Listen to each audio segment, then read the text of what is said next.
Hello and welcome to another video. Assalamu alaikum, friends. I really need some tea before I start this because this is a very important video, and very important videos mean that you need to be hydrated, and my water's just not going to cut it. Excellent, we can start. Alright, so really big news, and I should start from the beginning before I lead up to the big part, though I'm sure I'm going to put it in the title of the video, so you already know what happened, but hey! Alright, so I started my internship in January, and it's down in the heart of the city, and it's kind of far away. It's 25 miles, so it's 50 miles round trip whenever I'm going there. It takes a long time. It's like 2 hours of my day just spent in my car, fighting traffic, screaming out song lyrics to myself because I have to keep entertained. Anyway, I finished my internship a little bit early on Thursday, and I'm like, I feel so brain dead. And the idea popped in my head of, there's a mosque nearby. I should go to it. And I tried to go to it on Tuesday, but had gotten lost and couldn't find it. So this time I was like, I'm gonna find it, and I'm gonna go in. And so I'm driving there. It's a mile away from my internship, and literally, as I pass every block, I'm getting more and more terrified. Like, seriously, every time I'd be stopped at a stoplight, I'd be like, I don't know what I'm doing. Why am I doing this? But I'd keep moving forward. And eventually I stop in the parking lot. I go inside, and then I'm like, what have I done? What have I done? First of all, there's only like 3 people there, and I'm lost. I try to go to the area that says it's for ladies, but the lights are off, so I have no idea what I'm doing. And finally, a guy just kind of stops me, and he's like, sister, are you lost? Are you looking for something? And I'm like, I've never been here before. I don't know what I'm doing. And he's like, well, would you like some tea? I was like, yes, please. So I just sat there in a communal area and had some tea and read my Quran until an hour later after they had done Asr prayer.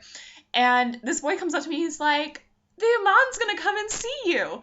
And I'm just like, okay, thank you. And I'm just sitting there really nervous, just kind of all right. And then finally,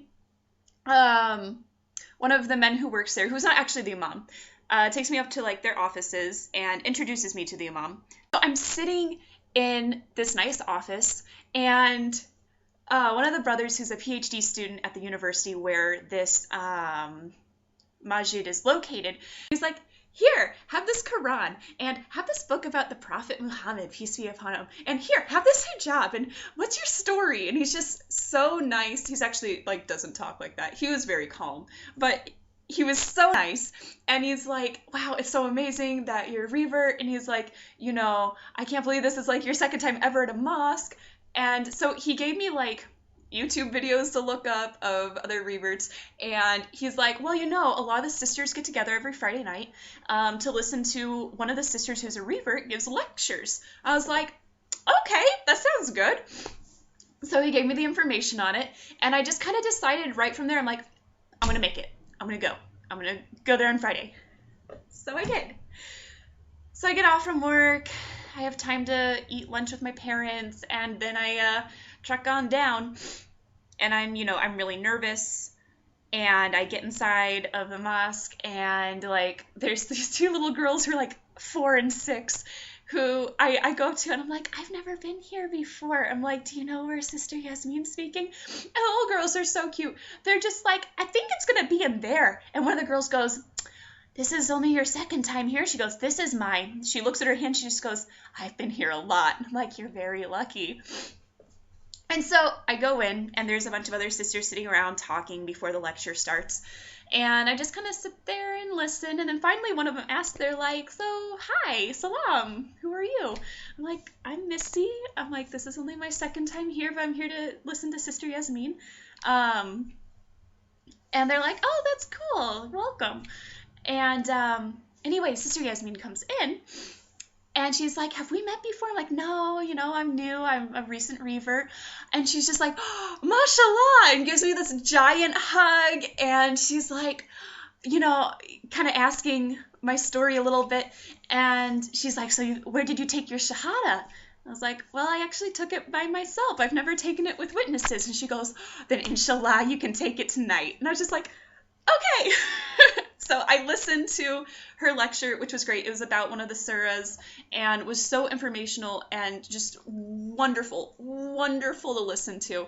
I was so happy the whole time. And like a couple of the sisters are like, come sit by me. And they're like giving me hugs and stuff. And then at the end, the sisters have me go to the front. And they're kind of explaining, what it means to be Muslim, which I'm like, I pretty much knew, but it was good to have it really, this is like the final reiteration. And they're like, are you ready to take Shahada in front of everybody? I was like, yeah. So I took it in front of like 25 sisters, and then everybody like rushed up and was hugging me and was like exchanging phone numbers with me. And it was so wonderful. And like immediately after is when Isha prayer was. So they're like pulling me along, put me in between two of the ladies, and one of the ladies is like, you're my daughter now, you come by me. And like they're teaching me how to pray and just oh my gosh, it was just so wonderful, and I felt so loved. And just mashallah, I can't express enough how welcomed I felt and how happy I was that I went. And just the more I think about it, the more overjoyed I am. And so like they gave me phone numbers, and they were like, you will need to practice your pronunciation of Arabic, especially for learning Surah Fatiha. They're like, call us anytime. They invited me over to their house for this morning, but I couldn't really go. But I was like overwhelmed by the generosity that I felt. And so I'm just, it just blows my mind, everything about it.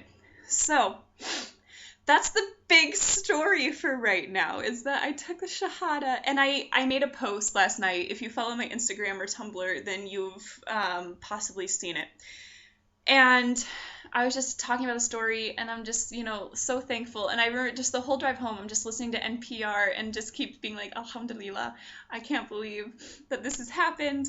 And I'm just very grateful right now. I really am.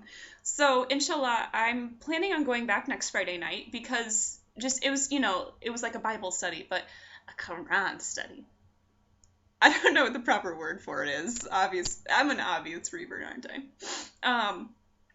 But it was just so wonderful listening to everything and everything being put into perspective. And it was just so funny, too, that at the end of the Isha prayer, the Imam was speaking over the intercom, and he mentioned like a hadith about a man who takes the Shahada. And all the sisters are like, isn't it funny that he mentions a story at the end of this about someone taking the Shahada right after you took yours, and like he didn't even know about it. And it just warms my heart. And so I'm very thankful. And I came home and just felt really at peace, and like took like full shower, which you're supposed to do after your Shahada, and I cannot remember the word for it. It's like gul or something like that. And just like hung out with my roommate for a while and felt really happy. Woke up early this morning for my prayers because Elmer woke me up an hour beforehand. Seriously, Elmer stole a ponytail and started playing with it this morning, and then he had a pom-pom that he was playing with, and so I was up at like 4 in the morning and didn't have to do Fajr until like 5:43. So, and then I was up further until like 6:30. So, this past night, man, let me tell you. Having a cat is like having a Fajr alarm clock, which I'm very thankful. I'm thankful every day for Elmer because I love him and he's my baby, and he does wake me up very effectively for Fajr, but man, can he be annoying in the middle of the night. And he comes up and he's like, I love you, mommy, let's play. You're like, no, it's 3 in the morning. Oh, let me sleep. Dear goodness, cat. Anyway, so you're probably noticing, I'm wearing hijab. Yes, I am going to try to wear it more. Probably not going to wear it to work, though. Reason being, nobody there knows I'm Muslim, and I'm supposed to run Bible studies and mass. So that's a little difficult. But I am going to start to wear it more, inshallah. Like going out and meeting up with friends. And I don't know, I want to slowly start wearing it more. I have no goals. I find it best in life to not really have certain, like, rock solid goals.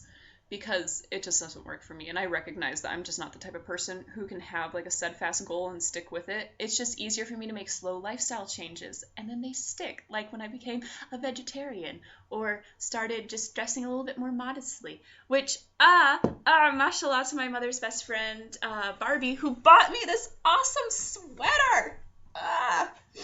It was so sweet. I met up with my mom and stepdad and their friend Barbie yesterday for lunch. And Barbie's like, I have a present for you. And I was just like, why? And she goes, because you deserve it. And it's just so beautiful, and I love it. It's awesome, and it's really flowy and really big and really long. And I'm like, she doesn't even know that she bought me a super hijab-friendly article of clothing. But it was just really sweet because she told my mom, she's like, can we just trade daughters? She goes, I want Missy. I was just like, I don't know.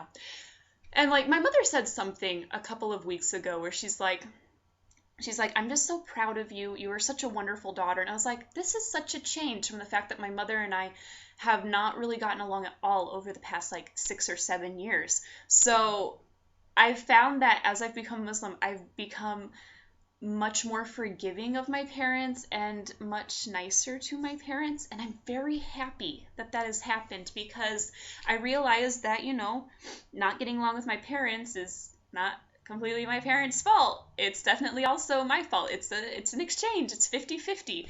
And changing me is probably going to help massively, because it's easier for me to change than it is for my parents, who are much older.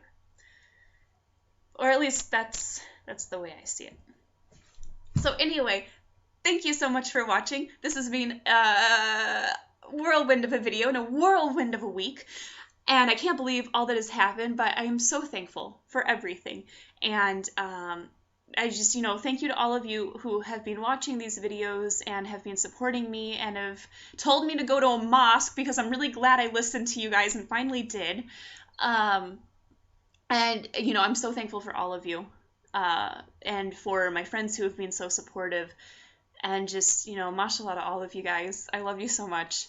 Inshallah, I would like to continue making these videos. I do have a lot of videos still in store that I've made even back in November.